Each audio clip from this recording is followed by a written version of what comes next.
अऊज़ु बिल्लाहि मिनश शैतानिर रजीम बिस्मिल्लाहिर्रहमानिर्रहीम। अस्सलामुअलैकुम। कैसे हैं व्यूअर्स? उम्मीद है आप सब खैरियत से होंगे। आज का जो हमारा लेक्चर है वो है first chief justice of Pakistan.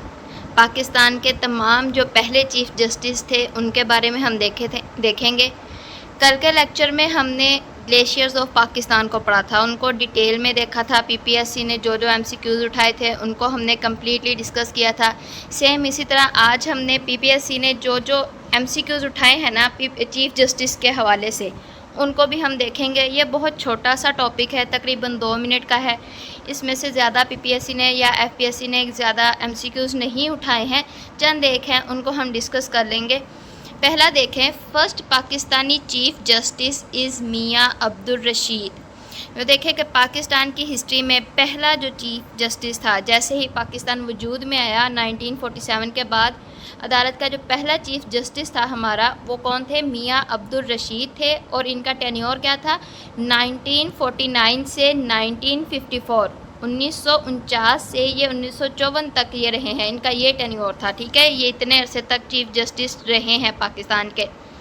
Next देखें, फ़ीमेल जस्टिस की बात हो रही है। First female chief justice in history of Pakistan is Syeda Tahira Safdar.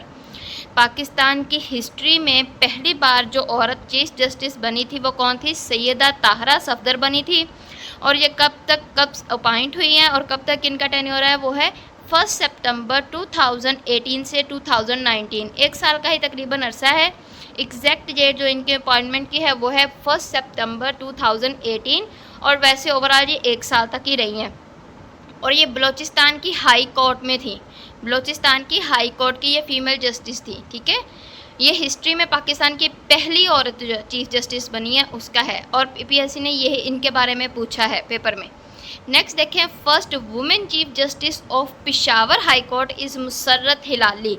अब ये पिशावर हाई कोर्ट की बात करा। ऊपर जो हमने देखा सईदा ताहरा, वो बलूचिस्तान हाई कोर्ट की थी और पूरे पाकिस्तान की पहली औरत चीफ जस्टिस थी।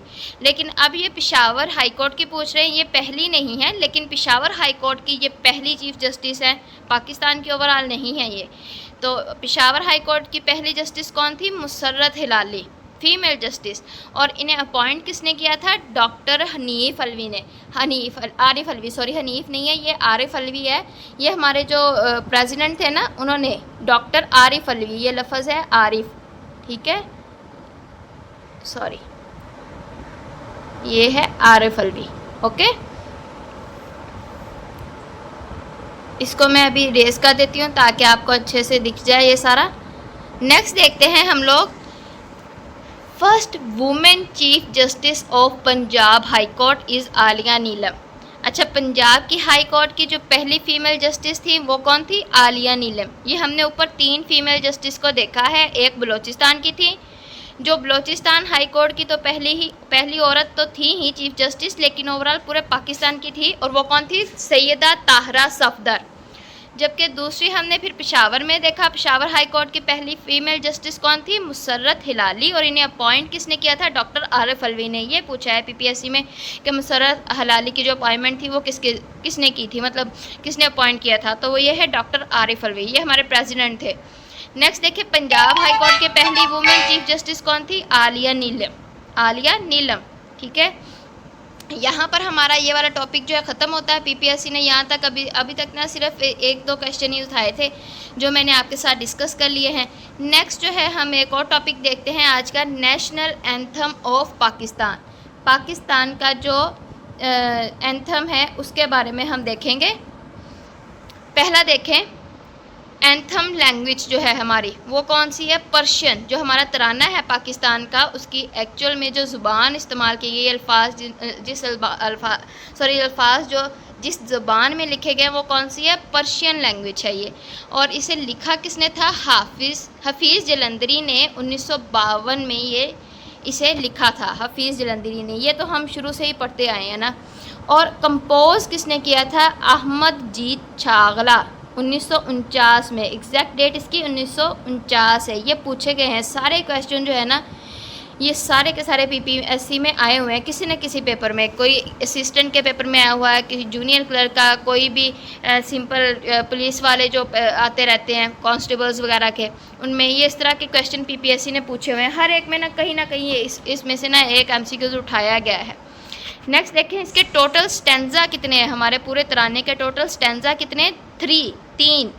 और पहली दफ़ा इसे कहाँ पर प्ले किया गया, सॉरी किसके लिए प्ले किया गया था? Played for first time in front of, मतलब पहली दफ़ा किसके सामने इसे बजाया गया था, चलाया गया था? वो थे राजा शाह पहलवी। ठीक है, रज़ा शाह पहलवी, ये शाह ईरान थे, उनका नाम था शाह पहलवी, ये ईरान के थे। और इनके सामने पहली दफ़ा पाकिस्तान का जो था तराना बजाया गया था। और एग्जैक्ट डेट क्या थी? 1 मार्च 1950, 1 मार्च 1950 और शाह ईरान के सामने पहली दफ़ा हमारा जो तराना था उसे प्ले किया गया था। ठीक है, नेक्स्ट देखें, म्यूज़िक अप्रूव किसने किया, कब अप्रूव हुआ था? ये एग्जैक्ट डेट जो हमारे तराने का जो पीछे म्यूज़िक बजता है ना, उसको कब अप्रूव किया गया था? 21 अगस्त 1950 को।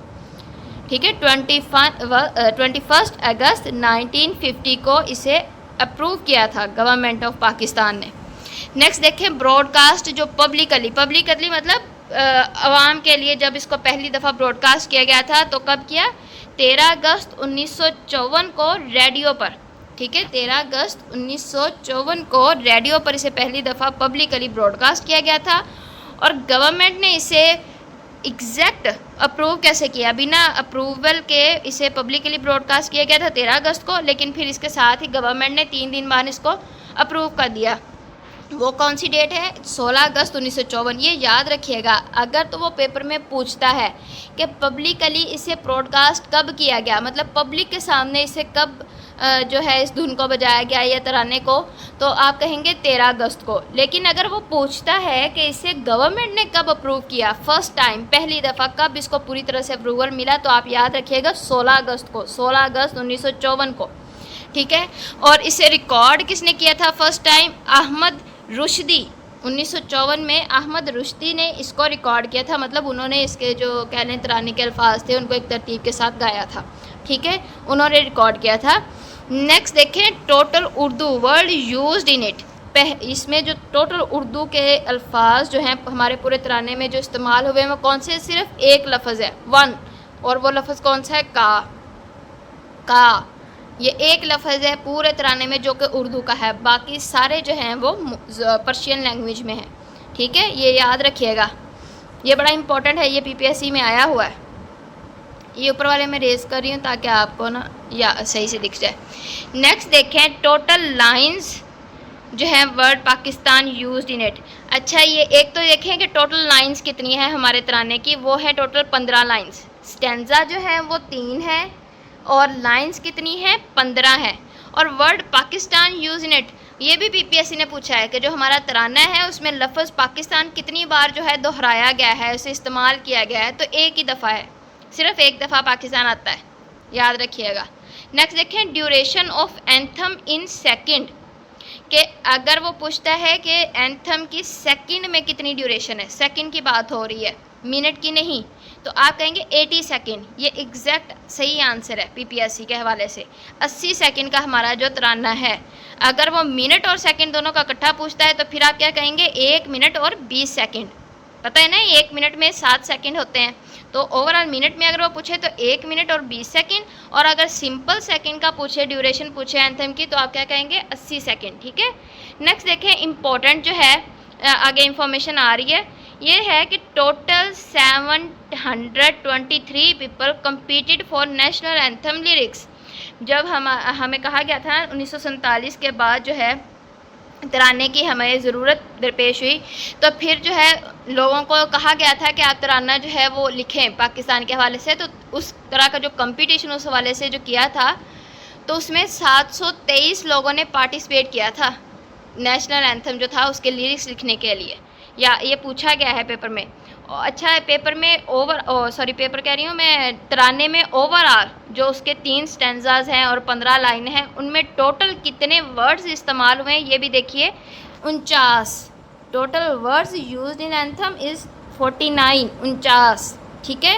और इसके नीचे देखें ये ग्रीन कलर में हाईलाइट किया हुआ है, the word Pakistan first introduced in 1933 by Chaudhry Rahmat Ali. अच्छा, ये साथ ही में मैंने उसके साथ थोड़ा एक्स्ट्रा इन्फॉर्मेशन ऐड कर दी कि जो लफ्ज़ पाकिस्तान था ना, जो हमारे मुल्क का नाम रखा गया पाकिस्तान, ये पहली दफ़ा चौधरी रहमत अली ने 1933 में इसे इंट्रोड्यूस किया था। ओवरऑल हमारे पूरे पाकिस्तान, आपका पता है हमारा पाकिस्तान का पूरा नाम क्या है?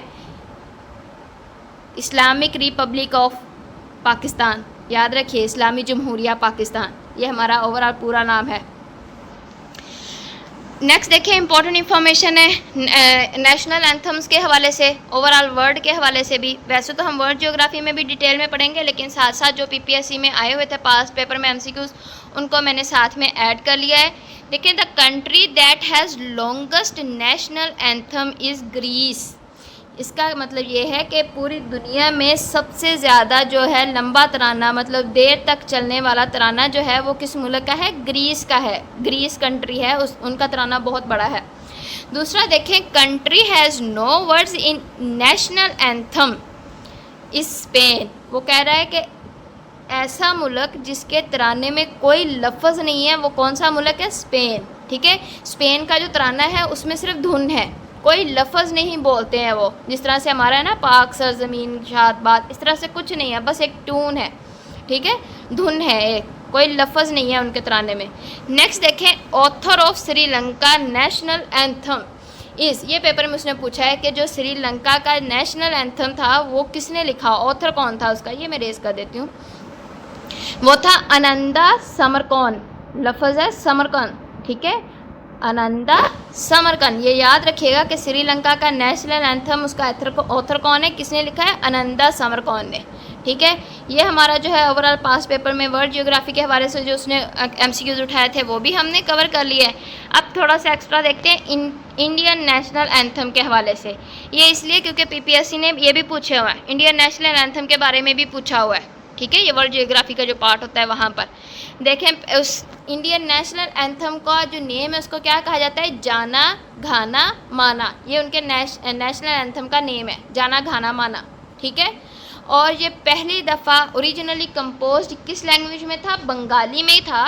और इसे कंपोज पहली दफ़ा किसने किया था? इंडिया के जो फर्स्ट नोबेल प्राइज़ विनर थे ना, रविंद्रनाथ टैगोर, उनको ये मिला था, ठीक है। ये बंगाली थे, इन्होंने पहली दफ़ा कंपोज किया था, बंगाली लैंग्वेज में कंपोज किया था, और ये इंडिया के रहने वाले थे। उन्होंने बंगाली लैंग्वेज में पहली दफ़ा कब कंपोज किया है ये भी आप देखिए, 11 दिसंबर 1911 को, ठीक है। ये जो इंडिया का नेशनल एंथम था जाना घाना माना, इससे पहले जो सबसे पहले जब कंपोज किया बंगाली ज़बान में कंपोज किया था इंडिया के सबसे पहले Nobel prize winner Rabindranath Tagore ने, ये लिखा हुआ है रविंद्रनाथ टैगोर ने इसे किया था। और कब किया था? एग्जैक्ट डेट क्या है? 11 दिसंबर 1911। अच्छा, ये जब इंडियन नेशनल का हम नेशनल एंथम के बारे में पढ़ रहे हैं तो एक और हमने एमसीक्यूज ऑटोमेटिकली प्रिपेयर कर लिया, वो है नोबेल प्राइज़ विनर के हवाले से। ये देखिए कि अगर वो पीपीएससी में पूछता है कि इंडिया का जो सबसे पहला, ठीक है, विनर था, नोबेल प्राइज़ विनर था, वो कौन था, तो आपको ये पता चल गया रविंद्रनाथ टैगोर था। और अगर वो पूछे उसे नोबेल प्राइज़ किस कैटेगरी में मिला था, तो ये भी आगे लिखा हुआ है, नोबेल लिटरेचर में उसे ये नोबेल प्राइज़ मिला था, ठीक है। याद रखिएगा ये चीज़। इसे मैं रेस करती हूँ ताकि आपको सही से दिख जाए ये। नेक्स्ट देखते हैं, it was adopted in Hindi by constituent assembly in 24 January 1950। अच्छा, ये जो हमने इंडिया का नेशनल एंथम को पढ़ा है, देखा है, इसके बारे में देखें कि पहले जो इसको लिखा गया था, कंपोज किया गया था, वो बंगाली ज़बान में किया गया था। बाद में फिर इसे हिंदी ज़ुबान में अडॉप्ट किया गया, कन्वर्ट कर दिया गया। और किसने किया था? कॉन्स्टिट्यूएंट असेंबली ने इसे अडॉप्ट किया था। कब किया? 24 जनवरी 1950 को, ठीक है। ये याद रखिएगा कि पहले ये बंगाली ज़ुबान में था, बाद में इसे हिंदी ज़ुबान में कन्वर्ट किया गया और इसे अडॉप्ट कब किया है? 24 जनवरी 1950 को। यहाँ पर ये इंडियन नेशनल एंथम की जो इम्पोर्टेंट इन्फॉर्मेशन थी वो भी हमने देख ली है। इसे ज़्यादा डिटेल में हम नहीं जाएंगे क्योंकि इससे ज़्यादा पीपीएससी ने पूछा ही नहीं है, ठीक है। जो जो इम्पोर्टेंट था वो हमने देख लिया। अभी आप देखें कि हमने आज जो है वो पाकिस्तान के फर्स्ट चीफ जस्टिस उनके बारे में देखा, जो पीपीएससी के हवाले से इम्पोर्टेंट थे, और साथ में हमने पाकिस्तान के नेशनल एंथम को भी देख लिया, और साथ ही में हमने इंडियन नेशनल एंथम को भी देखा। ये सारे के सारे उसी हिसाब से डाटा इसको लिखा गया है, इसको तरतीब दिया गया है जिस तरह से पीपीएससी में पूछा गया है। कोई भी चीज़ अजाफी नहीं है। हाँ, अगर आपको कुछ और इसमें एक्स्ट्रा ऐड करना है तो आप कर सकते हैं, या अगर आपको लगे कि इस जो इन्फॉर्मेशन मैंने आपको दी है, नोट्स जो हैं मेरे, इनमें कोई गलती है, कुछ और मुझे इसमें इम्प्रूवमेंट करनी चाहिए, तो आप मुझे कमेंट्स में बता सकते हैं। इसके अलावा अगर आपको इसी तरह के और नोट्स और वीडियोस चाहिए हैं पीपीएससी के हवाले से, तो प्लीज़ मेरे चैनल को सब्सक्राइब करें, लाइक करें, आगे शेयर करें, ताकि और भी लोगों तक ये नोट्स पहुंच सकें और वो अपने पेपर्स की तैयारी आसानी के साथ कर सकें। उन्हें किसी तरह की ऑनलाइन क्लासेस ज्वाइन ना करनी पड़े। कुछ लोग होते हैं ना, आपको पता है कि वो ऑनलाइन क्लासेस की फ़ीस नहीं अफोर्ड कर सकते, तो ऐसे लोगों तक अपना प्लीज़ मेरा जो चैनल है उसको शेयर करें आगे, ताकि उन तक भी जो है ये इंफॉर्मेशन पहुँच सके। और अगर कोई मिस्टेक कर रही हूँ मैं, यहाँ मुझे इम्प्रूवमेंट करनी चाहिए, तो प्लीज़ कमेंट्स में लिख कर बताइए। कल इंशाल्लाह हम एक नए लेक्चर के साथ मिलेंगे। तब तक के लिए अपना ख्याल रखिएगा। अल्लाह हाफिज़।